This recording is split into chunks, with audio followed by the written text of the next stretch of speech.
Hey everyone, welcome to today's video where we're going to be making one of my favorite recipes, Chile Rellenos.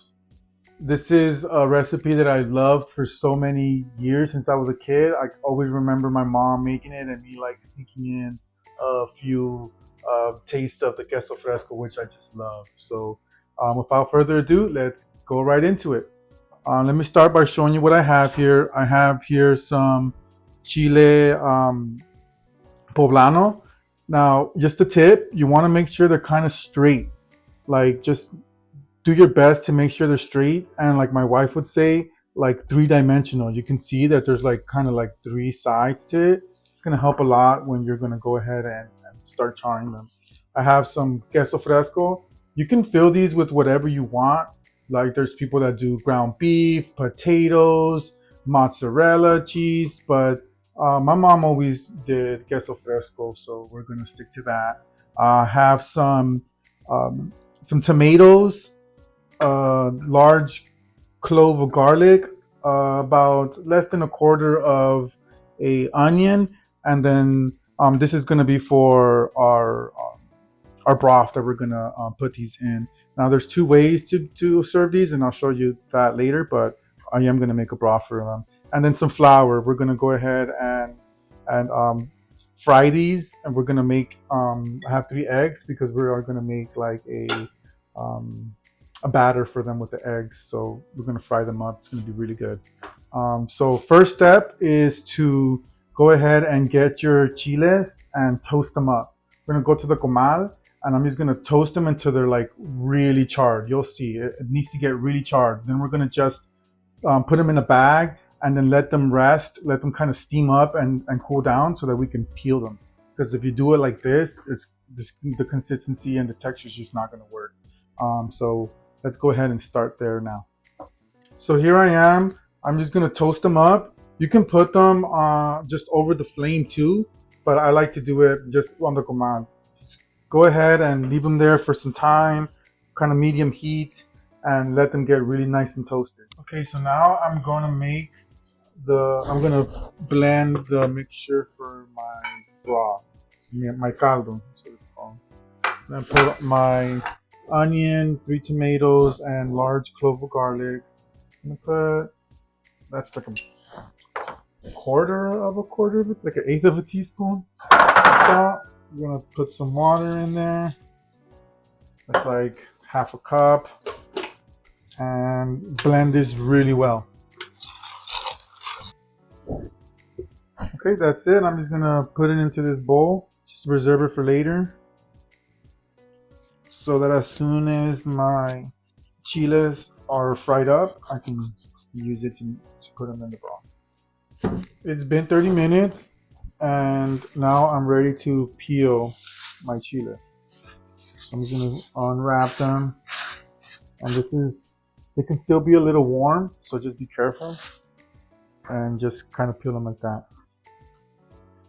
You just want to grab them and it should peel off rather easily already. If they're too hot for you still, just go ahead and let them rest until they're completely cool. But I'm okay. I think I can handle it right now.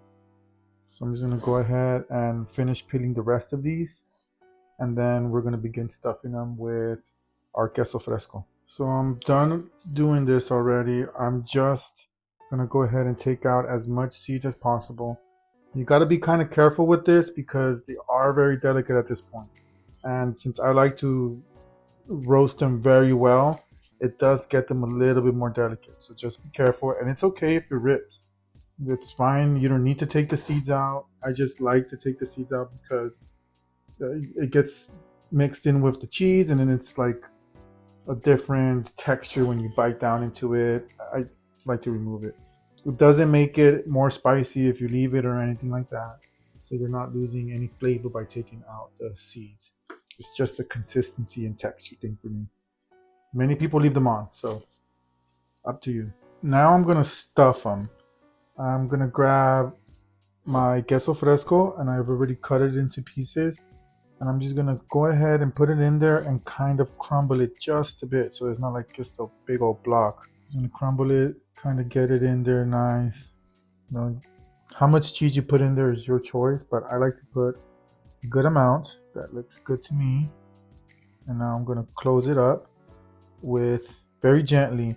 And if, like I said, if they're ripped, don't worry about it because we're gonna do a batter with egg, and it's gonna keep everything together. So I just kind of put a toothpick there just to keep it closed up a bit. But that's essentially it, and keep doing that until you're done with your chiles. Finish my last one. Now don't worry if they're not perfect. It's okay. It's still gonna taste really good. This one is kind of falling apart. I'm not worried. I'm just gonna get some toothpick and do it as best as I can. And if it falls off, it's fine. Like I said, the batter we're gonna do with the egg is gonna help it. This one has two. All right, it's looking good to me. Now we're gonna go ahead and begin to make our egg for our batter. Now I'm gonna separate the egg whites from the yolks, so that I can get so I'm gonna whip them and have them rise, and that's what I'm gonna cover my chiles with. So I'm just gonna go ahead and break. I'm gonna attempt to use the method with the egg. So I'm just gonna put it in one, put it in the other. Doesn't have to be 100% perfect. This is the shell method of separating them. All right, good enough for that one. Move on to number 2. Last one. Just be careful here. Just put it onto one side of the shell and then put it onto the next, and back and forth. And if it breaks, it's fine. Two of them broke, no worries. I'm gonna add just a pinch of salt here, a little more, and into our stand mixer. You don't need a stand mixer. My mom used to do this with a fork. You don't even need a whisk if you don't have one. But we're grateful to have this here, and it's gonna make my life a lot easier. So I'm gonna go ahead, throw those in there, and mix those until it starts forming peaks. You'll see what I mean. So just let it go. Put it at a high setting. I'm gonna put mine all the way to 7 and let it go for a few minutes. It's been a few minutes. Now I'm gonna go ahead and add my egg yolk and stop it. But you can see it's already like very fluffy. I'm gonna add my yolks now and incorporate them. And while that's incorporating them, I'm gonna turn on my oil and start heating up my caldo. I'm just gonna throw in my blended mix here, just so it could start getting ready. Not adding any oil to it because the chiles are gonna have a lot of oil in there. Just gonna add just a bit of water in there too. And I'm gonna cover it and just medium low. Just want this to kind of get a head start because once my chiles are ready, I'm gonna put them in there. Now I'm gonna grab my chiles very carefully, and I am going to put them in some flour. Get my flour and make sure everything is well coated on there. My hands are a little wet, so I don't want the flour to stick to me. Just using a spoon here. Make sure everything is well coated so that the egg can stick. Okay, I'm gonna grab it, shake off the excess a bit.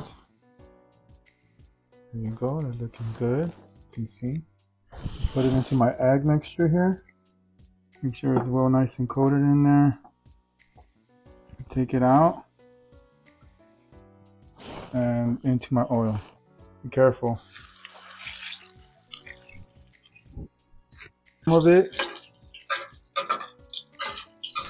I'm gonna baste it a little bit from the top, just like that. It's looking good. And now I'm gonna very carefully flip it. This is gonna be very fast. This has only been a minute. My oil is at 350. So now that it's nicely stabilized, I'm gonna go ahead and flip it. Gonna get my spatula, slide it under, and carefully flip it over.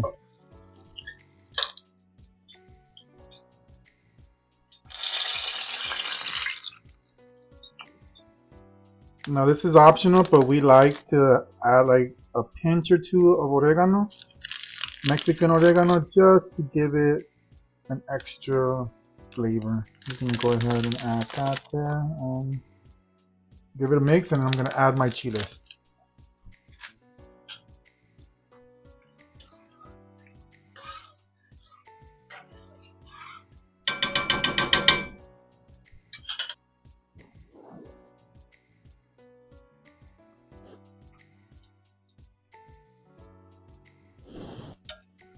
Well, there's a lot of oil in there. That's all right. That's why I didn't add any oil to my broth. And we're done. Just gonna let it boil, and we're ready to eat. It's looking pretty good. They didn't come out perfect, but they're gonna be delicious. So we're done. I served myself some with some caldo, but you can also just serve it with a side of rice and not caldo at all. I like it with a lot of caldo, so here it is. I'm just gonna go ahead and dig right in. Make sure you are always filtering for the toothpick that's in there. But look, that's looking real good. Let me get some of my caldo. It's gonna be very hot. Mmm. Mmm. That was really, really good. Now it is a lot of work to do, but to me it's well worth it. This is one of my favorite meals. Gotta give it a shot. Thanks for watching and see you next time.